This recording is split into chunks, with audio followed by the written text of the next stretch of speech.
नमस्कार दोस्तों, यूट्यूब के मेरे चैनल यूपी बोर्ड पढ़ाई में आपका स्वागत है। तो हम लोग क्लास 11 फिजिक्स का चैप्टर 2 मात्रा का मापन पढ़ रहे थे, जिसमें हमने प्रीवियस वीडियो में द्रव्यमान तथा द्रव्यमान का मापन पढ़े तथा इस वीडियो में हम विमीय विश्लेषण पढ़ने वाले हैं। तो विमीय विश्लेषण एक बहुत ही इम्पोर्टेंट टॉपिक है।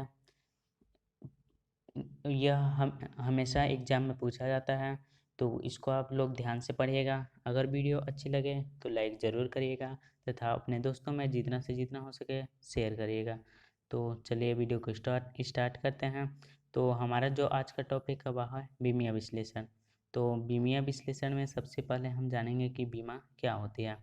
तो किसी भौतिक राशि की विमाएं वे घातें होती हैं जो उस राशि को व्यक्त करने के लिए मूल राशियों पर लगाई जाती है।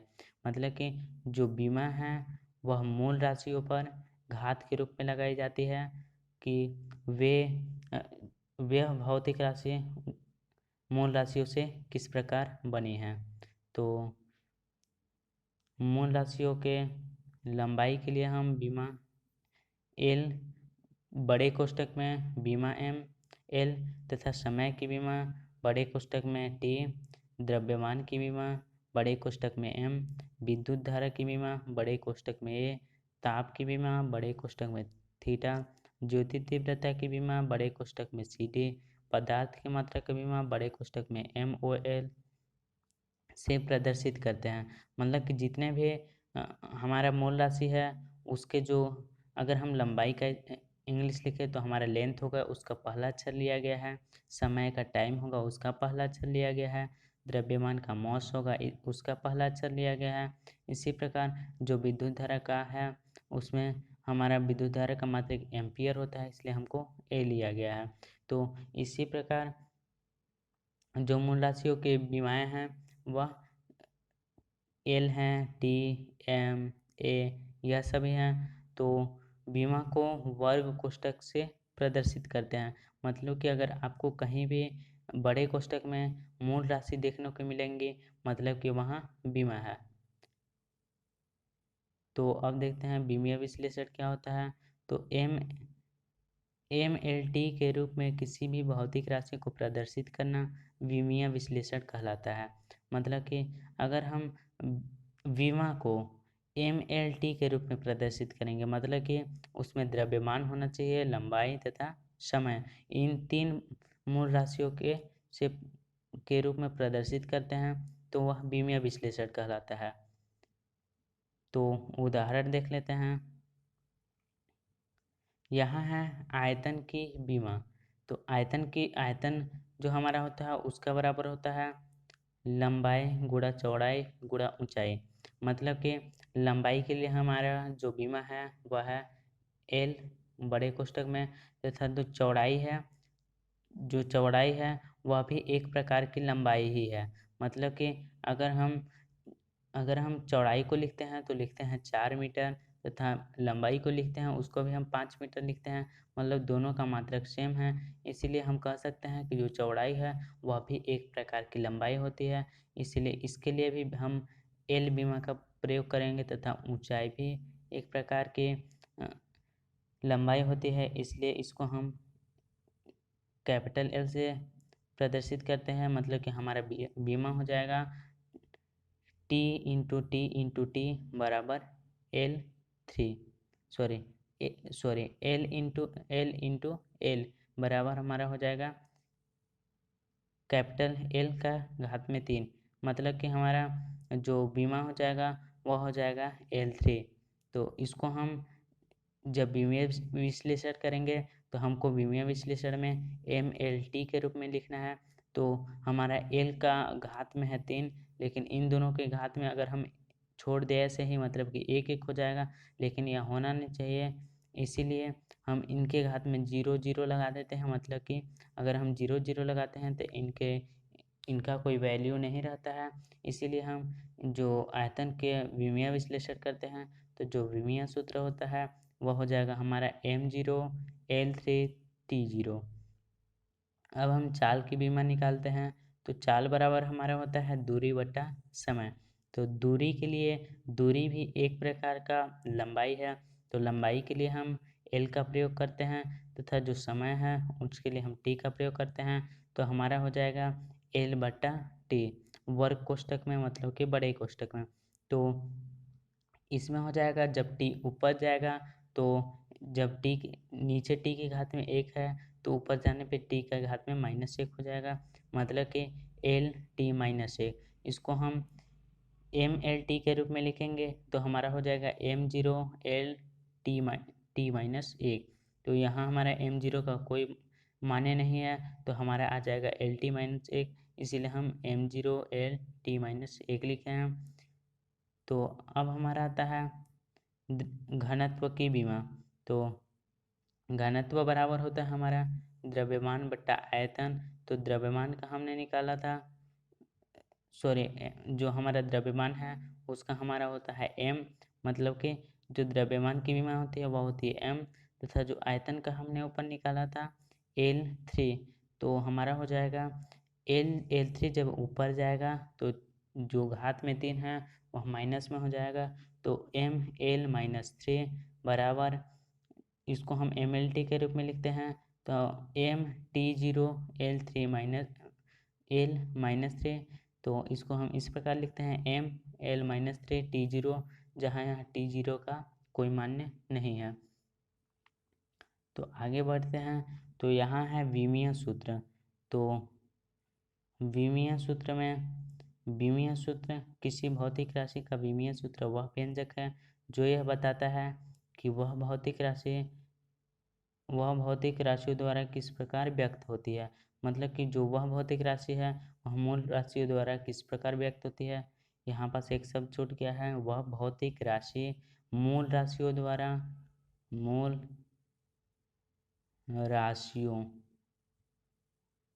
राशियों द्वारा किस प्रकार व्यक्त होती है, मतलब कि उसमें जो मूल राशि है हमारा द्रव्यमान, लंबाई तथा समय, वह किस प्रकार से बनी है, उसमें कितने द्रव्यमान है, कितना समय है, कितना लंबाई है।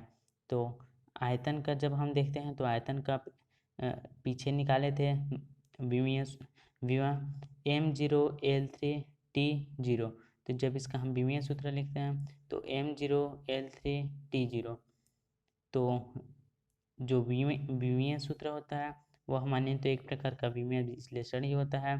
तो हमारा आयतन का हो गया m0l3t0, तथा बल का जब हम निकालेंगे तो बल बराबर होता है द्रव्यमान इंटू त्वरण।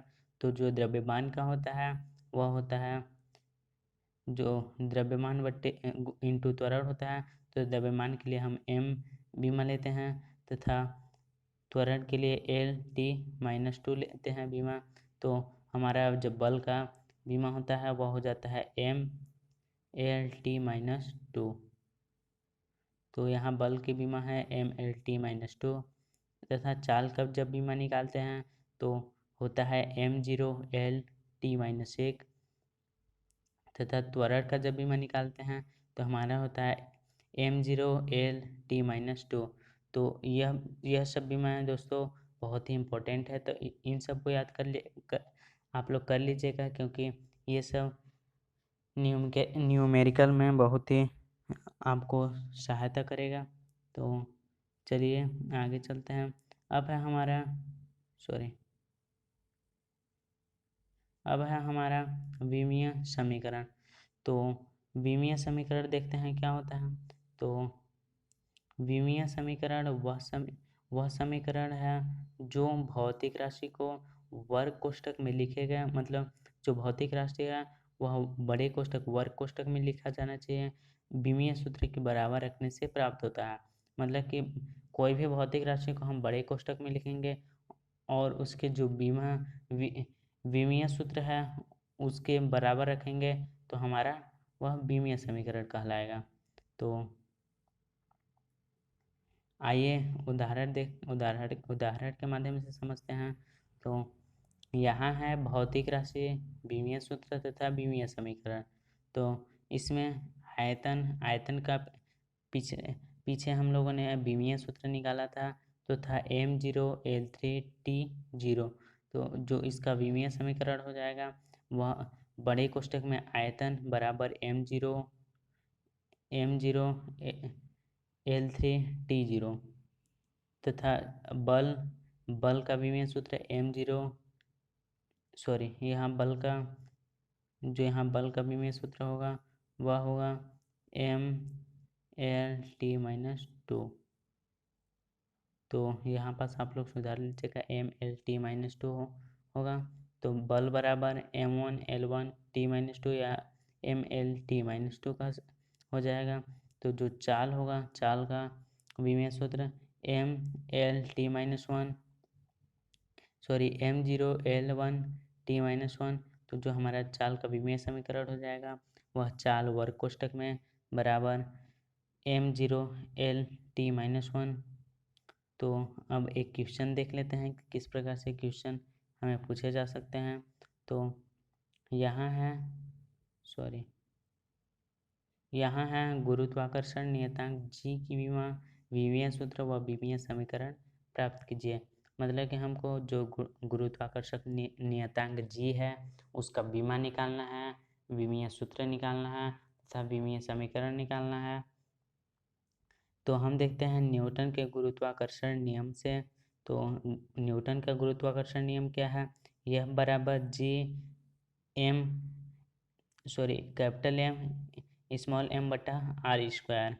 तो जब यहाँ से हम जी का फार्मूला निकालते हैं तो हमारा हो जाता है जी बराबर एफ आर स्क्वायर बटा एम एम। तो जी का जब विमीय सूत्र निकालते हैं तो हमारा बल का विमीय सूत्र MLT-2 इंटू आर एक प्रकार की लंबाई है इसलिए आर का स्क्वायर का विमा L2 तथा जो MM है वह द्रव्यमान है। तो हमारा जो विमा हो जाएगा M इंटू M। तो नीचे वाले एक M से एक M कट गया। तो जब यह एक M ऊपर जाएगा तो इसके घात में -1 हो जाएगा। तो हमारा हो गया M-1 और यहाँ L है तथा यहाँ L2 है। जब इसका गुणा करेंगे तो हमारा L3 हो जाएगा। तो M-1 L3 और T-2। तो इसमें जो जी का विमीय सूत्र है वह है M-1 L3T-2।